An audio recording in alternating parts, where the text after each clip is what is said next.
Bienvenue sur Africa 24 dans cette nouvelle édition du QG Weekend. Voici les titres. Conférence de presse au sujet de la modification constitutionnelle au Congo-Brazzaville. Ce vendredi, le ministre de la Communication, des médias et porte-parole du gouvernement, Thierry Mungala, a tenté de sensibiliser l'opinion publique à ce sujet. Rencontre entre rebelles et groupes armés pro-gouvernementaux à Bamako au Mali.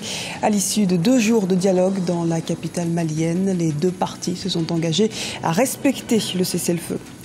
Croissance économique camerounaise. Les économistes prévoient une croissance de l'ordre de 6% cette année.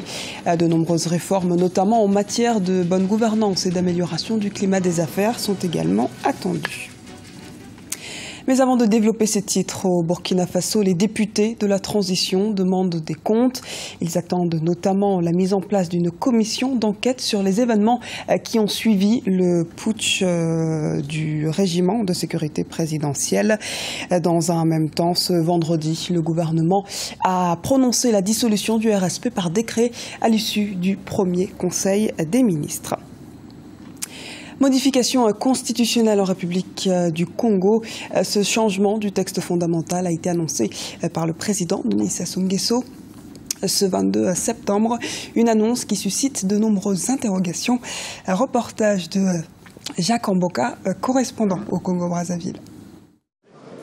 Éclairer l'opinion nationale et internationale sur l'annonce faite par le président congolais d'organiser les référendums constitutionnels, c'est l'objet de la conférence de presse organisée ce vendredi 25 septembre à Brazzaville par Thierry Mungala, ministre de la Communication, des médias et porte-parole du gouvernement. L'organisation d'un référendum est diversement appréciée au sein de la classe politique congolaise. L'opposition notamment dénonce un coup de force du pouvoir pour un nouveau mandat. Au sein de la majorité présidentielle, on insiste sur le droit du peuple à se prononcer en faveur ou non d'une nouvelle constitution. Je crois qu'une condamnation internationale, on peut bien admettre que des amis bien intentionnés condamnent, mais condamnent quoi? Le fait que le président demande à son peuple son avis? Le Congo est indépendant depuis 55 ans.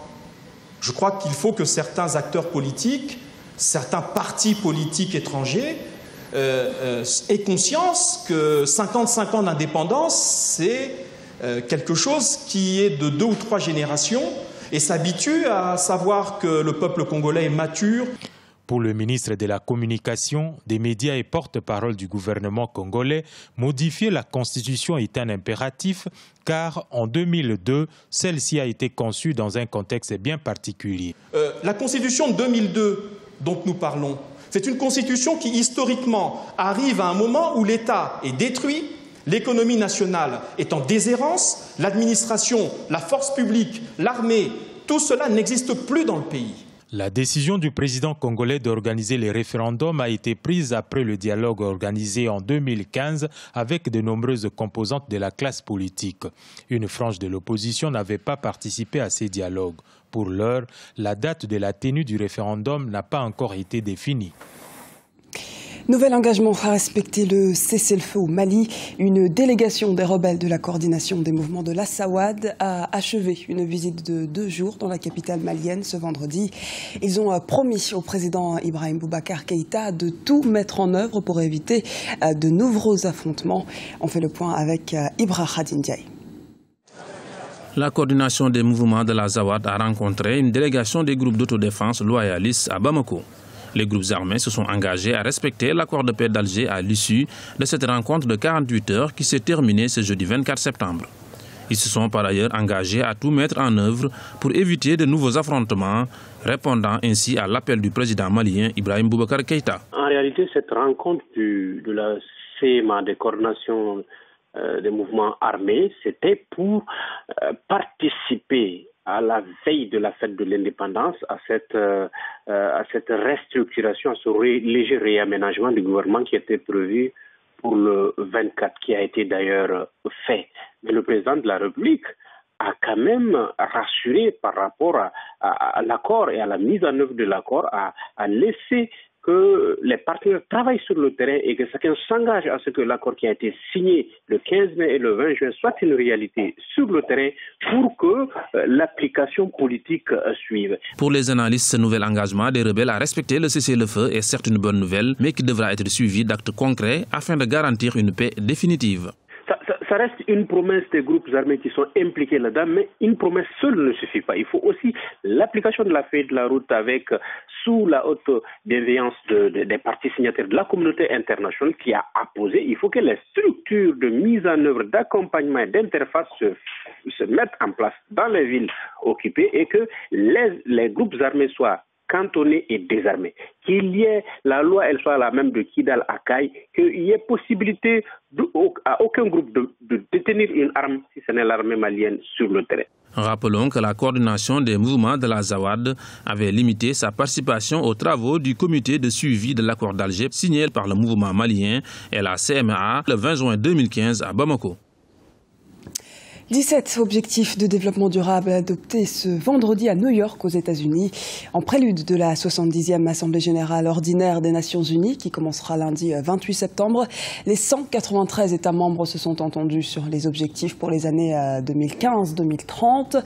Ils prévoient d'éradiquer l'extrême pauvreté, de promouvoir la santé et l'éducation et maîtriser le réchauffement climatique. Le coût de ce projet est estimé entre 3 500 et 5 000 milliards de dollars chaque année pendant 15 ans. Le taux de croissance 2015 du Cameroun pourrait être revu à la hausse. Le pays a en effet fait beaucoup d'efforts dans plusieurs secteurs d'activité et la tendance tourne désormais autour des 6% au lieu des 5,3% prévus au départ. Les explications de Déo Gracia Sokpodo. L'initiative est menée dans le but de promouvoir l'activité maritime au Cameroun.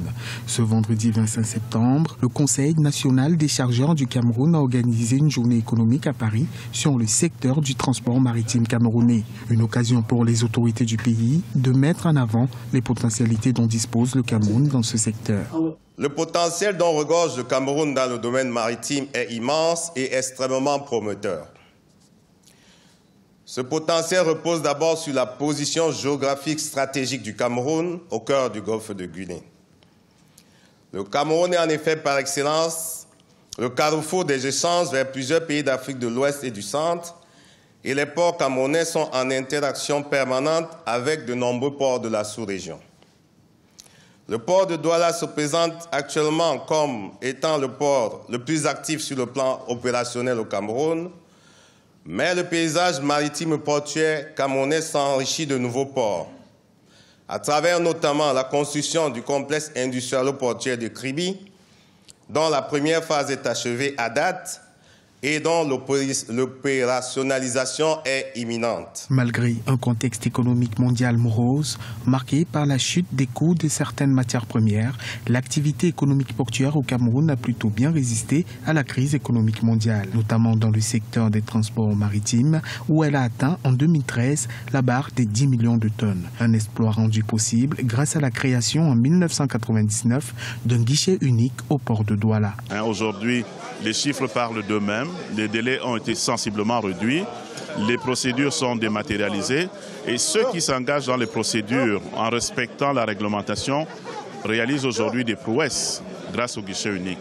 Donc je pense que cela mérite d'être porté à la connaissance de tous les opérateurs. Avec plus de 10 millions de tonnes par an, soit 99,8% du trafic total, le port de Douala domine l'activité portuaire au Cameroun. Un trafic de plus en plus croissant certes, mais qui engorge depuis quelques mois le port de Douala. Ce journal a été réalisé par l'ensemble de la rédaction. Merci pour votre fidélité. Dans un instant, une nouvelle édition de l'actualité sur Africa 24.